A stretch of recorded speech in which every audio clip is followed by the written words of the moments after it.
Vocês já sabem que por trabalhar com livros eu acabo recebendo várias novidades das editoras, que às vezes eu me sinto até meio perdida no meio de tanta opção, sério, às vezes pra mim é muito difícil de escolher. E no meio de tanto trabalho e rotina corrida que eu tenho tido nos últimos dias, na última semana eu resolvi ler lançamento de romance até encontrar um que eu ame. Esse foi meu desafio, eu falei, chega de ficar me estressando com a minha vida, eu vou me perder em um romance. E com isso eu decidi começar escolhendo um que foi um best-seller e que promete fazer o leitor chorar. Como eu também tava querendo relaxar um pouco, eu acabei escolhendo um dos meus cantinhos favoritos aqui da cidade pra começar essa leitura. E aí, será que foi uma boa escolha? A gente vai descobrir isso nesse vlog.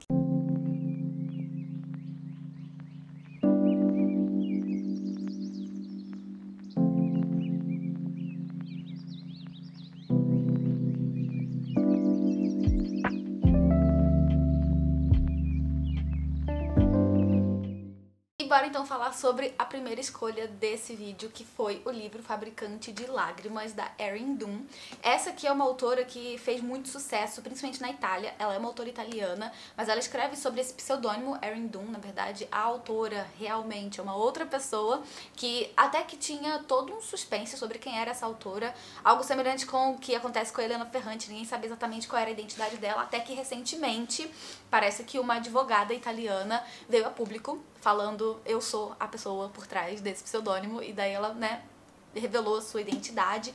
E O Fabricante de Lágrimas foi um livro best-seller na Itália, foi um sucesso estrondoso por lá, e agora chegou aqui no Brasil. E eu confesso que eu fiquei muito curiosa pela história, fiquei muito curiosa por essa questão de o livro prometer entregar lágrimas, então eu já fiquei interessada. E também porque a premissa tem toda uma questão assim envolvendo crianças em orfanatos e um romance talvez um pouco proibido, daí fiquei interessada e peguei pra ler, pra ver qual seria a minha, enfim, quais seriam as minhas impressões sobre esse livro. Eu cheguei a comentar que eu tentaria ler ele agora em novembro no meu vídeo de metas, né, de livros pra agora novembro, e esse foi um dos lançamentos que chegaram aqui recentes que eu fiquei interessada, daí eu botei na lista pra ler em novembro.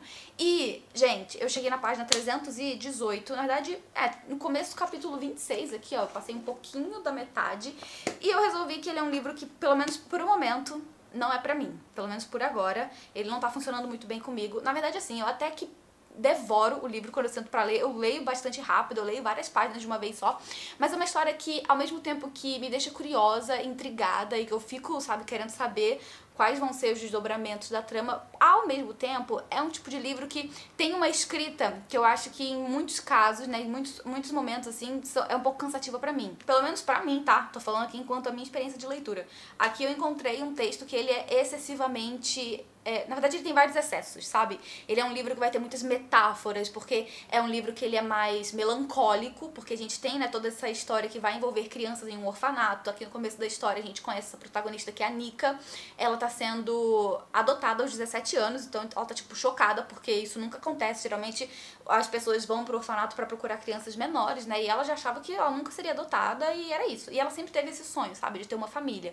E quando chega a Ana ali, né, que é a mulher que tá prestes a adotar ela fica chocada, tipo, ela demora um tempo assim pra cair a ficha que esse sonho dela, assim, tá se realizando. Então, ela vai ser adotada, mas ela não vai ser adotada sozinha. Vai ser ela e o Regal. E o Regal, que é o outro personagem principal ali da história, né, ele é um garoto muito introvertido, ele não quer se misturar com ninguém, ele afasta todo mundo, ele é muito grosseiro com ela, ele tá o tempo todo assim, sabe, sendo grosseiro, sendo inconveniente, enfim, grosso mesmo, afastando ela a todo custo. E além disso, ele é um adolescente até que violento, ele arruma briga assim com outros garotos, então assim, ele é uma pessoa daquelas problemáticas. Então a gente tem aqui aquele contraste, né, da menina boazinha, que tá o tempo todo querendo ser boa, porque tem uma questão também, né, essa adoção, ela não é permanente, ela é provisória. Até que saiam os papéis definitivos, eles estão adotados provisoriamente. Então pode acontecer alguma coisa que faça com que eles não sejam adotados de fato. Uma dessas coisas é o fato de os pais adotivos, né, que estão ali com o processo de adoção, desistirem da adoção, não quererem mais adotar os dois. E como a Nika sempre teve esse sonho, né, de ter uma família, ela fica aterrorizada com essa ideia, então ela quer ser a menina boazinha a todo custo, que, sabe, faz tudo certinho pra, né, não perder esse sonho dela de ser adotada. Então, tipo assim, ela é a menina que é boazinha com todo mundo, inclusive engole um monte de sapo, engole um monte de coisas, sabe, desagradáveis que acontecem com ela. inclusive por parte do próprio Regal, e o Regal, ele é descrito como aquela personagem que é ao mesmo tempo que problemática, violenta e complexa, é também uma personagem enigmática, sabe? Que aquela coisa de ele se manter na dele quieto e introspectivo atrai a atenção das pessoas, inclusive a atenção da própria Nika. E assim, a Nika sente curiosidade pela pessoa dele, mas ao mesmo tempo ela se mantém afastada porque ela sabe que ele é um problemático. Mas, com o passar da leitura, a gente vai vendo que vai acontecendo outras coisas ali que vão aproximando os dois, principalmente, né, o fato de que eles vão agora, a partir de então, morar debaixo do mesmo teto. Então a gente vai ver as complexidades, né, a partir dessa relação entre os dois que vão passar a ser irmãos adotivos, ao mesmo tempo que existe essa questão do romance proibido que surge, né, em um certo momento da história. E como eu falei então, né, a gente tem essa história que ela é muito dramática, ela tem uma carga de drama muito grande, e boa parte desse drama tá impresso na própria escrita, sabe? Na própria narrativa da história, que é feita predominantemente pela perspectiva da Nika, que tem uma visão de mundo, assim, muito particular.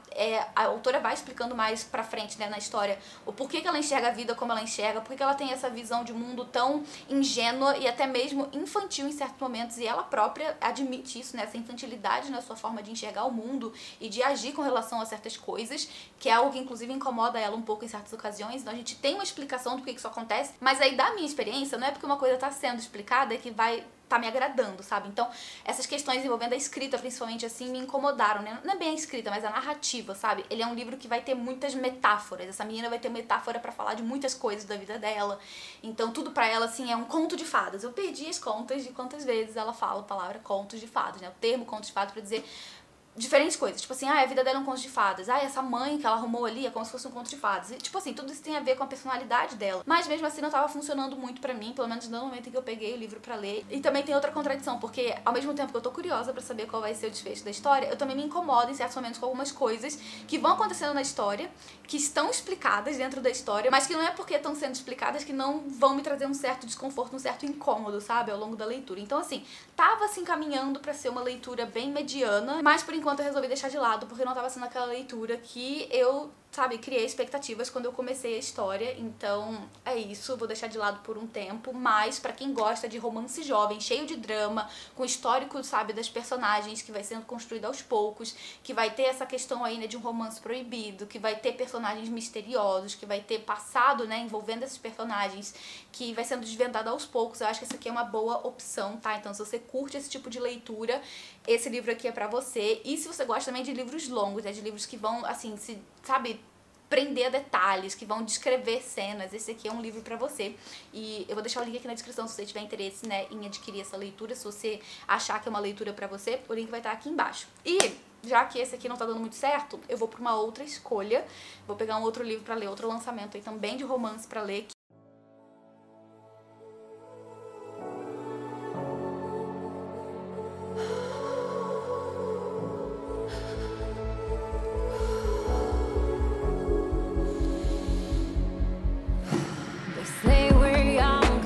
Can do it all again, trapped in a cage, just to keep us safe.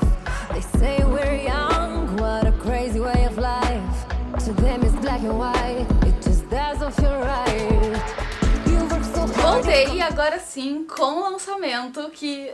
Ai, gente, eu tava esperando gostar, mas eu não tava esperando amar tanto essa história. Eu vou falar um pouco com vocês sobre Imogen, obviamente, da Becky Albertalli. Esse nome aqui, eu acho que vai, assim, ativar um lembrete na mente de vários de vocês, porque essa autora já é conhecida de outros lançamentos, como Simon e Agenda Homo Sapien. Ela também é autora de Lia Fora de Sintonia, Os 27 Crushes de Molly, enfim, ela é uma autora já bem conhecida aí dentro dos livros de romance, um pouco mais jovem adulto, vamos dizer assim, e eu nunca tinha tido contato com o trabalho dela antes. Eu só assisti ao filme de Simon, que é o Com Amor Simon, eu achei muito, muito fofo. E daí agora eu recebi, né, um lançamento dela, eu decidi conhecer o trabalho dela e, gente, eu fiquei muito feliz de ter lido isso aqui. Eu devorei essa história em 2 dias, porque eu comecei na metade de um dia e fui terminar, sabe, assim, se eu tivesse começado num dia de manhã, eu teria terminado ele no mesmo dia, porque é um livro muito viciante. Os capítulos são curtíssimos, é uma leitura super fluida, super fácil de acompanhar, tem personagens muito cativantes e é uma história muito gostosa. Aqui a gente tem como protagonista a Imogen, que é essa menina da capa, e eu me identifiquei com a Imogen em várias situações que ela vai vivenciar aqui, né, nessa história. Ela é uma menina que tá frequentemente tentando agradar as pessoas, ela não gosta de desapontar ninguém. E, embora seja uma menina hétero, a Imogen faz parte de um grupo de amigos LGBT. E a partir daí eu comecei a me identificar ainda mais com ela, porque eu também vivi nesse ambiente, assim, de ser uma menina hétero em um grupo de pessoas com várias pessoas, sabe, LGBT. Então, tipo assim, eu me identifiquei muito com ela nesse sentido de muitas vezes você se preocupar, assim, se você vai ofender alguém sem querer, se você vai falar alguma coisa errada sem querer, sabe? Tipo assim, aquela coisa de você tá meio que... aquela coisa de você viver com pessoas que você ama, que você adora a companhia, mas ao mesmo tempo você tá preocupado se você vai ofender alguém ou não sem querer, sabe? Então a Imogen, ela meio que pisa um pouco assim nos ovos também com o seu grupo de amigos, que não somente, né, ali no caso, são os amigos dela, né, as duas melhores amigas que são LGBT, mas também a irmã dela, que também se assumiu. E ali no começo do livro, ela tá indo passar um final de semana no campus da Universidade da Lily, que é a melhor amiga dela. E por sinal, a gente precisa comentar aqui que a Lily, ela é brasileira. O nome dela é Emília Cardoso, ela tem um irmão que se chama Otávio, e eles são brasileiros. Tipo assim, tem menção a São Paulo, menção a Corinthians, a família dela é corintiana, então assim, eu já adorei também que a gente tem essa aproximação aí, né, com a gente aqui do Brasil. Então eu achei incrível, maravilhoso, quando eu percebi que ela de fato era brasileira, porque tem momento que ela fala alguma coisa em português, eu fiquei tipo assim, tá, português de Portugal ou português do Brasil? E daí depois, mais pra frente, vai tendo outras menções de coisas envolvendo, né, o Brasil. Então, tipo assim, caiu a ficha e eu falei, ai, mais legal ainda. Enfim, a Lily, ela já tá na faculdade. Ela entrou na faculdade 6 meses antes que a Imogen. A Imogen vai cursar o mesmo campus, né? Ela vai, dali 6 meses, entrar nesse mesmo campus universitário. E ela tá indo passar esse final de semana junto com a Lily, que convidou ela, né, pra ficar ali esse final de semana.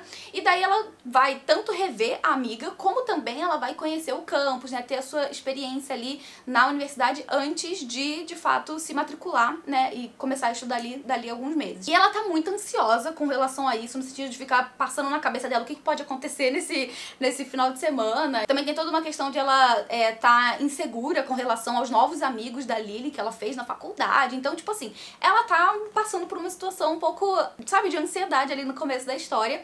E é nesse final de semana, ela vai passar 3 dias, né, sexta, sábado e domingo. Se eu me lembro bem, é isso. É nesse final de semana que ela vai conhecer, né, esses amigos da Lily, vai rever a amiga, e tem uma coisa que ela acabou descobrindo. E tem uma revelação que a Lily vai fazer pra ela, que é um pouco assim, sabe, um fake dating. Por quê?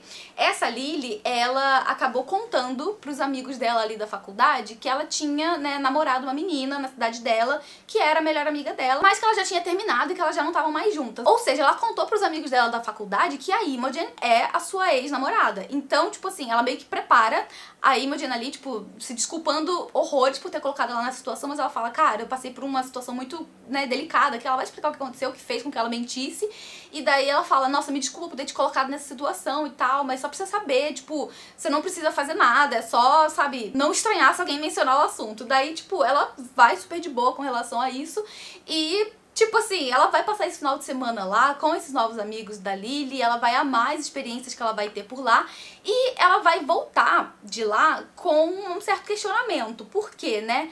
Ela, que era aquela menina que, assim, tinha se colocado nessa caixinha da heteronormatividade e que outras pessoas também, principalmente uma outra amiga dela, que é a Gretchen, né, tinha tanto colocado ela nessa caixinha da heteronormatividade que ela volta pra casa se sentindo muito confusa com relação a sentimentos conflitantes que ela passou a ter com relação a Tessa, que é uma das amigas da Lily. Então ela passa esse final de semana lá, ela tem esse contato com a Lily e, assim, ela vivencia situações com a Lily que faz com que ela fique se questionando se de fato ela é mesmo uma pessoa heterossexual ou se existe uma outra coisa por trás. Então a gente vai ter aqui, né, uma história que vai ter muito enfoque nessa questão da autodescoberta dessa personagem, do processo de se descobrir enquanto a sua personalidade, enquanto a sua sexualidade, enquanto quem de fato ela é, e existe um questionamento muito profundo que a autora vai trazer aqui dentro dessa personagem, porque são várias nuances que são colocadas aqui ao longo desse processo, que é incrível de acompanhar. Existe todo um questionamento que a própria personagem se faz, no sentido de, será que eu sou realmente uma pessoa bissexual?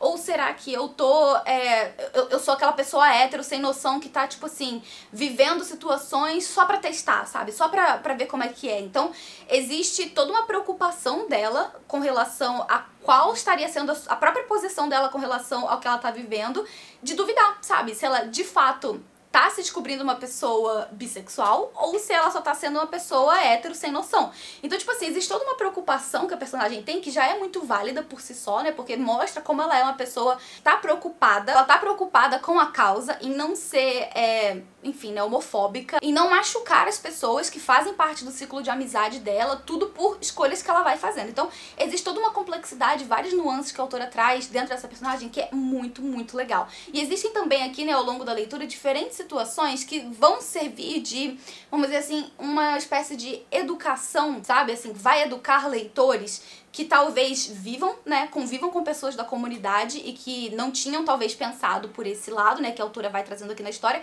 ou pessoas que não convivem com a comunidade, mas que precisam se educar também com relação à sua forma de enxergar certas situações e também de tratar as pessoas que fazem parte da comunidade. Então, assim, gente, eu achei que foi uma leitura sensacional com relação a isso. A autora também vai trazer aqui, em certo ponto, algumas questões envolvendo problematizações que surgem dentro da própria comunidade, envolvendo pessoas que estão, sabe, em fase de se autodescobrir, e que em muitos casos as pessoas querem forçar as outras a saírem do armário, a se assumir, sendo que isso é uma coisa muito pessoal, uma coisa que tá acontecendo ali muito, sabe, na individualidade de cada um. Existe uma cena muito bacana aqui mais pro final do livro, em que uma das personagens vai falar que ninguém tem obrigação nenhuma de se assumir pra ninguém, sabe? Você tá vivendo aquilo, é uma coisa sua, é individual, a sua sexualidade é uma coisa muito individual, sua, e você não tem obrigação de sair do armário pra ninguém, sabe? Você não tem obrigação de se assumir pra ninguém. Você faz isso no seu tempo, quando você estiver confortável e quando você estiver, sabe, sentindo que é o momento. Inclusive, tem uma situação que acontece aqui envolvendo uma pessoa famosa, que é fictícia, né?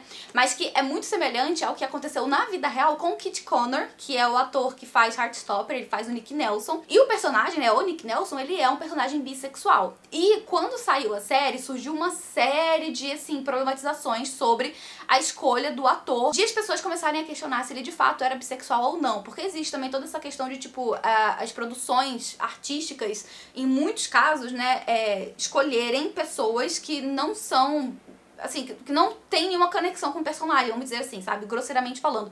Ou seja, escolher pessoas heterossexuais para papéis de pessoas homossexuais ou bissexuais. Enfim, existe todo um questionamento sobre isso que não deixa de ser válido. Aconteceu, né, uma coisa semelhante assim com o Kit Connor, que fez com que ele se sentisse, assim, pressionado a sair do armário. Então ele chegou a fazer um tweet, logo depois que saiu a primeira temporada de Heartstopper, se eu não me engano, ele chegou a fazer um tweet sobre isso, falando, obrigado aí por vocês forçarem um menino de 18 anos a sair do armário. E só pra constar, eu sou bissexual. Então, tipo assim, ele teve que chegar na internet e falar pra todo mundo sobre a sua sexualidade, algo que talvez na época ele nem tivesse ainda, sabe, 100% confortável pra trazer à tona. Então, depois de tanta pressão, né, das pessoas online, ele acabou se assumindo publicamente, talvez numa época em que ele não quisesse fazer isso, talvez aquele não fosse o momento dele. E existe uma situação muito semelhante a essa que a autora vai trabalhar aqui no livro com uma outra personagem que é famosa também, que é fictícia, e também tem aqui no final do livro uma nota da autora que é muito bacana também, falando também sobre o processo dela de autodescoberta e sobre como a Imogen, quando você lê essa nota da autora, você percebe que a Imogen, ela tem muito da Becky Albertalli, sabe? Porque quando ela escreveu os livros anteriores, né, principalmente o Simon, porque quando esse livro saiu e ele foi um estouro, gerou muita conversa na internet, muito questionamento, né, principalmente dentro das pessoas da comunidade, se ela seria ou não uma mulher sáfica, né, se ela seria ou não ali também da comunidade. E daí ela fala que com os anos ela acabou também se sentindo forçada a vir a público falando sobre a sua sexualidade, uma coisa que também é muito pessoal, mas que as pessoas precisam fazer quando elas se sentem prontas pra isso, sabe? E isso acontece também aqui com a Imogen ao longo da história. Enfim, gente, eu achei esse livro uma graça, uma fofura. Tem romance, tem várias cenas divertidas, tem amizade. Foi um livro muito fofo, eu adorei ter lido. Não só pela história de romance em si, mas pela trajetória da Imogen, sabe? Eu adorei conhecer a trajetória dela e também, como eu disse, né, acabar me educando mais aí com relação aos temas, na verdade, que a autora trabalha aqui, que são vários, tá? São muitos temas, e eu deixo aqui a forte recomendação pra você. Se você leu Heartstopper e gostou, esse livro aqui é pra você. Se você leu Vermelho, Branco, Sangue Azul e gostou, esse livro aqui é pra você. E é claro, né, se você leu outros livros da Becky Albertalli e gostou, esse livro aqui também é pra você. Eu achei uma graça e eu gostei muito mais do que eu tava imaginando que eu fosse gostar, e eu vou deixar o link aqui na descrição se você tiver interesse em fazer a sua aquisição. Eu deixo aqui a forte recomendação. Eu acho que você vai gostar muito desse livro e acho também que você vai devorar, porque inclusive o livro tem várias passagens que são assim, ó, em mensagem, sabe? Então tem várias coisas assim dentro da história que fazem parte da cultura, sabe, jovem, inclusive emojis, enfim. Agora eu vou falar da única coisa que me deixou incomodada nesse livro, que é o uso excessivo da palavra literalmente. Mas isso, gente, não é um problema do livro exclusivamente, porque a Becky Albertalli, ela foi muito certeira na hora de criar personagens atuais, contemporâneos, sabe? E se você consome conteúdo na internet de jovens gringos, principalmente jovens, sabe? Eu vejo mais em jovens, pelo menos. Você vai entender o que eu vou falar agora, que existe uma epidemia de uso da palavra literalmente em pessoas gringas, sabe? Jovens. Eles usam literalmente pra tudo. Às vezes até dentro de um contexto que não faz o menor sentido. Eles usam literalmente pra tudo. Assim, uma coisa que acontece muito, é muito frequente de encontrar. E a autora trouxe aqui, né, pras personagens. Então, assim, fez com que eu acreditasse que elas fossem ainda mais reais, embora eu tenha ficado incomodada, sabe? Com o uso repetitivo, porque já me incomoda na vida real, entende? Então pra mim isso só fez a história ficar ainda mais real, mais palpável, como se eu tivesse realmente consumindo, conhecendo na verdade, né, pessoas jovens da contemporaneidade. E aqui são jovens, gente, tô falando assim de 19 anos, sabe? O pessoal que tá acabando de entrar na faculdade. Então é isso, gente, eu vou deixar de falar sobre esse livro porque eu acho que eu já me estendi muito. Eu vou deixar o link aqui na descrição pra você fazer a aquisição. E eu amei a leitura, espero que tenha conseguido convencer vocês a lerem também. E é isso, gente, o link vai estar aqui na descrição. Ah, e detalhe, cadê? Não tá aqui. Ah, não, tá aqui do lado. O livro veio com 2 cards, que são ilustrações. E essas ilustrações são fotos que são tiradas durante a leitura. Ou seja, quando você lê a cena, ela tá aqui, entendeu? A foto que foi tirada naquela cena que você leu tá aqui. É muito legal, gente, é muito fofinho. Enfim, agora eu vou parar de falar, tá, gente? O link vai estar aqui na descrição. E nessa segunda-feira gloriosa, eu vou me despedir de vocês nesse vlog. A semana já tá começando assim, com um turbilhão de coisas pra fazer, pra organizar por aqui. Então vai ser uma semana super movimentada e também muito quente. Já começou aquele calorão, sabe? E assim, gente, tá muito difícil. Eu não sei nem como é que eu vou conseguir trabalhar, produzir, fazer meus vídeos, fazer tudo no calor. Porque a gente fica, gente, derretendo na frente da câmera, ligando luz. Então assim, vai ser uma força-tarefa, mas tô aqui já com a mente preparada pro que vem por aí. E é isso, gente. Espero muito que vocês tenham curtido esse vlog, tenham curtido as recomendações, né, as minhas impressões aí sobre os livros. Comenta aqui embaixo o que você achou sobre cada um dos livros que eu comentei aqui, se você ficou com vontade de ler algum deles, até aquele que pra mim não deu muito certo, eu resolvi deixar de lado por enquanto. Eu vou ficando por aqui, não sem antes agradecer aos apoiadores do Catarse. Muito obrigada por tudo, gente. A gente se vê no próximo vídeo. Um beijo grande e até mais. Tchau, tchau.